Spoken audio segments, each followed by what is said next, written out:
Also, you may have noticed that the background has changed. That is because I'm now filming in my room, because the office downstairs is now being used by my parents, so I am no longer allowed to use it. So I'm sorry if it's distracting, but you'll have to get used to it, I'm afraid. Today we're going to be speaking about Sophie Lancaster. So she was born on the 26th of November in 1986. She was from Lancashire in England. She was a pupil in her primary school at Backup and Rawtenstall Grammar School, and then in high school she was a pupil at Haslingden High School. She then took a gap year and was planning to attend the Accrington and Rossendale College, and she was planning to study an English degree. She was dating Robert Maltby, who was 21 from Manchester. They had been dating for 3 years. Their families described them as Goths, but they said that they were smart kids and they knew what they were doing. They weren't ever malicious, and they just got on with what they were doing. So Sophie and her boyfriend were walking home between 1:10 a.m. and 1:20 a.m. on the 11th of August in 2007. They were walking through S.O.P.H.I.E Park, and a group of teenagers clocked them and decided to follow them through the park. So they were walking through the skate park area of S.O.P.H.I.E Park, and a gang of teenagers began a mob attack on them. They attacked Maltby first and they knocked him unconscious, and then as Sophie was shielding him, they knocked her to the floor, and a witness said that they were actually jumping up and down on her head. And when the police saw the crime scene photos, they said that their faces were so swollen that they actually didn't know who was the male and who was the female. So that tells you how badly in shape they were, because they were so beaten. They were both taken to hospital. Maltby was in a coma, and then he suffered also internal bleeding from the attack. However, he did eventually recover, and he is alive today, and he has mostly recovered other than memory loss. So it's quite sad actually, because he says that he doesn't really remember like the events running up to the attack, and he doesn't remember the attack as well, which can be seen as a good thing, but he doesn't remember like the days before where he was having a good time with Sophie, which is kind of sad. So Sophie, she was in a deep coma, and she was actually moved to like 3 different hospitals, and then she finally was placed on life support on a neurology unit. And sadly, the neurology unit doctors actually said that the likelihood that she'd ever wake up was non-existent. So basically telling the family that she would never wake up.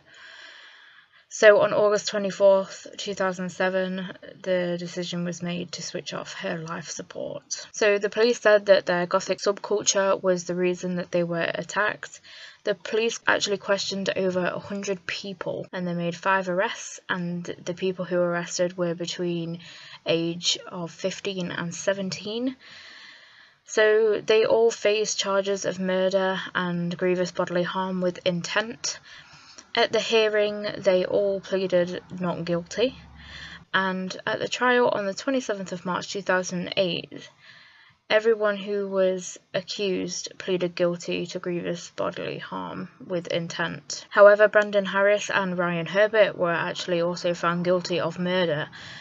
Also involved were brothers Danny and Joseph Hulme and Daniel Mallet. So on the 28th of April in 2008, the sentencing took place. Ryan Herbert and Brendan Harris were sentenced to life in prison. Harris was ordered to serve a minimum of 18 years, and Herbert was ordered to serve a minimum of 16 years and 3 months. Mallet was sentenced to 4 years and 4 months, and the brothers were sentenced to 5 years and 10 months each. However, on the 7th of October 2008, they all appealed their sentences.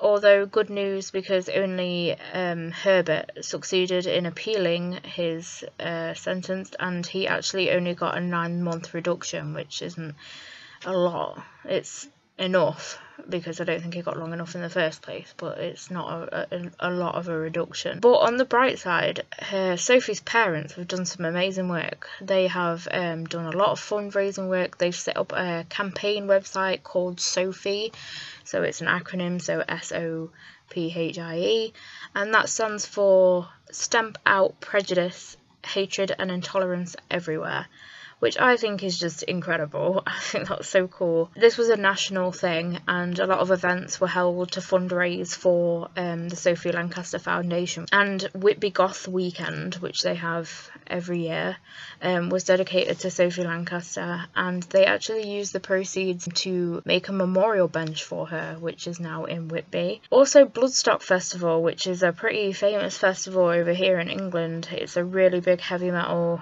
rock festival, sort of like Download but a bit heavier. They renamed their second stage after Sophie Lancaster in 2007, and it still remains the Sophie Lancaster stage today. So in June 2010, Maltby actually began an art expedition in Manchester.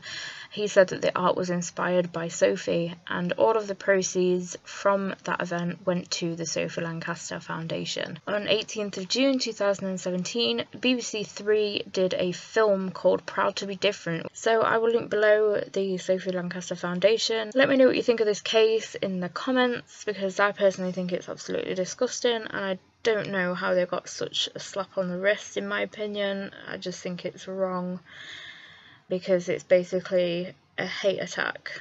It is hatred for the Goth subculture, and I just don't see why somebody had to lose their life over that because they were different. I think that's wrong. So below I will link the Sophie Lancaster Foundation, and I'll also put in the title of the BBC film, which is Proud to be Different, so that you don't forget, and you can check that out if you want to. And also I'll put in the acronym for the S.O.P.H.I.E Campaign in case you want to look that up as well. There are official Facebook pages if you want to donate, and I will link that below as well. So that's it for today, guys. I hope you enjoyed this video. As I said, it's a really sad case, but a lot of good's come out of it, and I think that's what we need to focus on, and that's the main thing. So with that, guys, I will see you next time.